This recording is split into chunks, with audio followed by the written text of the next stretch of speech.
আমার আর কোনো কিছু মানে মাথায় ছিল না। আমি ভ্যা ভ্যা করে ইচ্ছা মতো কান্না করে পুরো রেস্টুরেন্ট মাথায় করে তুলছে যে আপনি আমাকে ডিভোর্স দেওয়ার জন্য বাংলাদেশে আইসা পড়ছেন না, আমি তো আপনার সাথে সংসার করতে চাই না, কিন্তু আপনি আমাকে ডিভোর্স দিয়েন না। এগুলো বলে টলে অনেক কান্নাকাটি করে কান্না করতে করতে বাসায় চলে আসছি। তাকে আর কিছু বলারও সুযোগ দেই নাই, আর সে শুধু হা হয়ে আমার দিকে তাকাইছিল, সেও আমাকে মানে জোর করে কোনো কিছু বলেও নাই। যাই হোক, আসার পর আম্মুকে বললাম যেমন এমন সে আসছিল, সে মনে হয় আমাকে ডিভোর্স দেওয়ার জন্য চলে আসছে।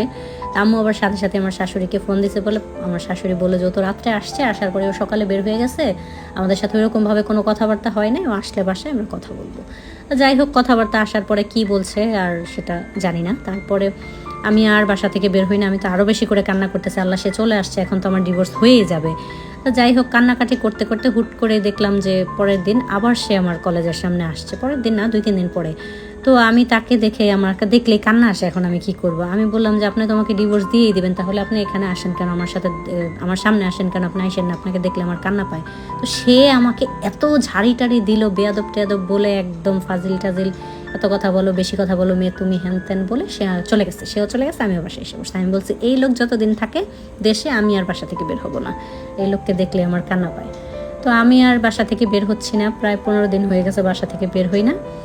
তারপরে জানতে পারলাম যে আমার শ্বশুরবাড়ি থেকে আমার বাবা মাকে ডাকা হয়েছে এবং আমাদের নাকি সামনের মানে শুক্রবার দিনই আমাদের বিয়ে। আমার শাশুড়ি নাকি আম্মুকে বলছে। আমি বললাম ওমা, এই লোক আমাকে বিয়ে কেন করবে, এই তো এই পর্যন্ত শুনতেছিলাম সে আমাকে ছেড়ে দেবে, এখন এটা আমার টেনশনের বিষয়, এখন আমাকে তো জানতে হবে। তারপরে আমি আম্মুকে কাছ থেকে ফোন নাম্বার নিয়ে ওনাকে ফোন দিলাম যে আপনি আমাকে বিয়ে কেন করবেন, আপনি আমাকে ডিভোর্স দিতে আসছেন। সে কোনো কথা বলে না, সে শুধু আমাকে বলছে যে থাপড়ায় আমার দাঁত ফালাই দিবে, এই জন্য আমাকে বিয়ে করবে। তো আমি তো আর তাকে ফোন দিই নাই ভয়ে।